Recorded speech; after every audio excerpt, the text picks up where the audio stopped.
दोस्तों, आज की इस डॉक्यूमेंट्री में हम एक ऐसी कहानी में उतरते हैं जो बहुत पुरानी भी है, बहुत दर्दनाक भी और बहुत खूबसूरत भी।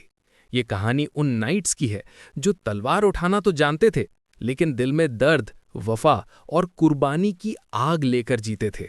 ये कहानी एक ऐसे नाइट की भी है जो दुनिया के लिए भूल गया, लेकिन उसका दर्द आज भी मिट्टी में महफूज है। इस कहानी का नाम है द लास्ट सैड नाइट। सदियों पहले यूरोप के एक दूर छोटे से किंगडम का नाम था एम्सफोर्ड। एक ऐसी जगह जहां छोटी नदियां बहती थीं, पहाड़ियां दूर तक फैली होती थीं और लोगों की जिंदगी सुकून में गुजरती थी। ऐसे ही मुल्क को बचाने के लिए एक छोटा सा ग्रुप था, सिल्वर क्रॉस के नाइट्स। ये नाइट्स सिर्फ जंग के लिए नहीं बनाए गए थे। ये लोग कमजोर को बचाने, जुल्म को रोकने और अमन को कायम रखने की कसम खाते थे। उनकी सफेद आर्मर रोशनी में चमकती थी, जैसे चांद ने उनको छू लिया हो। उन नाइट्स में एक जवान सिपाही था जिसका नाम सर एल्डन था। बचपन में ही अपने माँ बाप को जंग में खोना उसके दिल में ऐसा जख्म बना गया था जो कभी भर नहीं सका। लेकिन उस जख्म ने उसे कमज़ोर नहीं किया, बल्कि उसने अपनी पूरी जिंदगी इस बात के लिए वक्फ कर दी कि दुनिया में कोई और बच्चा उस दर्द से ना गुजरे जिससे वो गुजरा।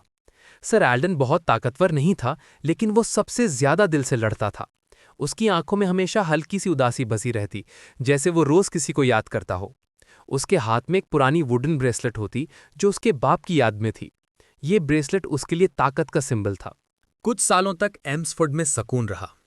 लोगों के चेहरे पर मुस्कुराहट होती, बच्चे खेतों में खेलते और नाइट्स हल्की ड्यूटी पर रहते। ऐसा लगने लगा कि शायद अब दुनिया बेहतर हो रही है। लेकिन दोस्तों, दुनिया का एक कानून है, अमन का दौर हमेशा छोटा होता है। एक रात जब बारिश आसमान को चीर कर गिर रही थी, तभी रॉयल टावर की घंटी जोर से बजने लगी। ये घंटी सिर्फ तब बजती थी जब कोई बहुत बड़ा खतरा मुल्क के बराबर खड़ा होता। दुश्मन वापस आ गया था, और इस दफा उनका इरादा एल्म्सफोर्ड को नक्शे से मिटा देना था। सर ऑल्डन और बाकी नाइट्स ने अपनी आर्मर पहनी। बारिश के कतरे उनकी आर्मर पर गिरकर आवाज पैदा कर रहे थे, जैसे आसमान भी उनके साथ रो रहा हो।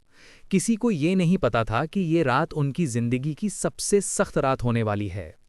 सर ऑल्डन ने अपनी तलवार उठाकर बस इतना कहा, आज रात हम सिर्फ जंग नहीं लड़ रहे, हम अपनी जमीन की रूह को बचाने निकले हैं। रात के अंधेरे में जंग के पहले ही पल में तलवारों का शोर गूंज उठा। मिट्टी, खून और बारिश का मिक्सचर जमीन को लाल करता गया। रोआन, एल्डन का सबसे करीबी दोस्त, उसके साथ था। लेकिन एक पल ऐसा आया जहां रोआन एक तीर का निशाना बना और जमीन पर गिर गया। सर एल्डन ने उसे अपनी बाहों में लिया। उसका खून बारिश के कतरों में मिल रहा था। रोआन ने बस इतना कहा, एल्डन, मुझे घर ले जाना। लेकिन उसकी सांस उसी पल रुक गई। सर एल्डन सिर्फ उसकी आंखों में देखकर कह सका, मुझे माफ कर देना भाई, मैं तुम्हें घर नहीं ले जा सका। और उस रात सिल्वर क्रॉस का पहला टूटना लिख दिया गया। दुश्मन की फौज बहुत बड़ी थी। एल्म्सफोर्ड बहुत छोटा किंगडम था। उनके पास ज्यादा फौज, ज्यादा असला नहीं था। बादशाह ने नाइट्स को बुलाकर कहा, लोगों को बचाओ, चाहे तुम मुझे बचा सको या नहीं। नाइट्स ने अपनी जान की परवाह न की। उन्होंने औरतों, बच्चों और बुजुर्गों को सुरक्षित जगह भेजकर अपनी जिंदगी खतरे में डाल दी। एक एक करके नाइट्स गिरने लगे। सफेद आमा, जो कभी चमकता था, अब खून से रंग गया था। सिर्फ 3 नाइट्स बाकी बचे, फिर 2, फिर 1, और फिर आखिर में सर एल्डन अकेला रह गया। रात के आखिरी पल थे। एम्सफोर्ड कुछ ही घंटों का मेहमान था। सर एल्डन ने एक पत्थर पर बैठकर अपनी सॉर्ड को देखा। उसने ठंडी हवा में हल्का सा सांस ली और कहा, अगर मैं आज गिर भी जाऊं तो कम से कम मैं लोगों को बचा चुका हूं। उसका आर्मर टूट चुका था, जख्मों से खून बह रहा था, लेकिन उसकी आंखों में एक नूर था, ड्यूटी का नूर, वफा का नूर। दुश्मन की फौज ने पहाड़ की तरह उस पर हमला किया। सर एल्डन ने अकेला हमला वापस किया। तलवार हवा में चीरती, दुश्मन को गिराती, लेकिन हर पल के साथ एल्डन कमजोर होता जा रहा था। एक वक्त आया जब उसकी तलवार टूट गई, लेकिन एल्डन ने हार नहीं मानी। उसने अपनी वुडन ब्रेसलेट को देखा, हल्का सा मुस्कुराया और कहा, आज मैं तुमसे मिलने आ रहा हूं। ये उसका बाप से वादा था। एक भारी तलवार उसके कंधे पर लगी और वो घुटनों पर गिर गया। आसमान में बिजली चमकी, बारिश की बूंदों ने उसके चेहरे को धोया।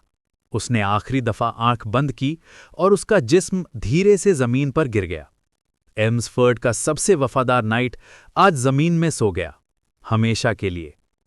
सुबह जब धूप मिट्टी पर पड़ी तो लोग वापस आए। उन्होंने देखा कि एम्सफर्ड जल चुका था। घर, दरख्त, बाजार सब राख बन चुके थे। लेकिन उस तबाही के बीच में एक जिस्म अब भी वापस नहीं गया था, सर एल्डन का। उसके चेहरे पर सुकून की मुस्कुराहट थी, जैसे वो कह रहा हो, मैं जीत नहीं सका, लेकिन मैं हार भी नहीं माना। आज भी एम्सफर्ड के जंगल में एक पुरानी पत्थर की क्रॉस खड़ी है। लोग कहते हैं रात के अंधेरे में वहां से आर्मर की हल्की सी आवाज आती है, जैसे कोई अब भी मुल्क की देखभाल कर रहा हो, जैसे कोई नाइट अब भी पहरा दे रहा हो। ये कहानी उन सब नाइट्स के नाम है जो जिंदगी से ज्यादा ड्यूटी से मोहब्बत करते थे, जिन्होंने दुनिया बचाई लेकिन दुनिया ने उन्हें भूल दिया। ये थी द लास्ट सैड नाइट की कहानी, उनकी कुर्बानियों का सलाम जो इतिहास के पन्नों में खो गए लेकिन वक्त की जमीन में अमर हो गए। अगर तुम्हें ये वीडियो पसंद आई हो तो लाइक करो, अपने दोस्तों के साथ शेयर करो और हाँ, चैनल को सब्सक्राइब करना मत भूलना।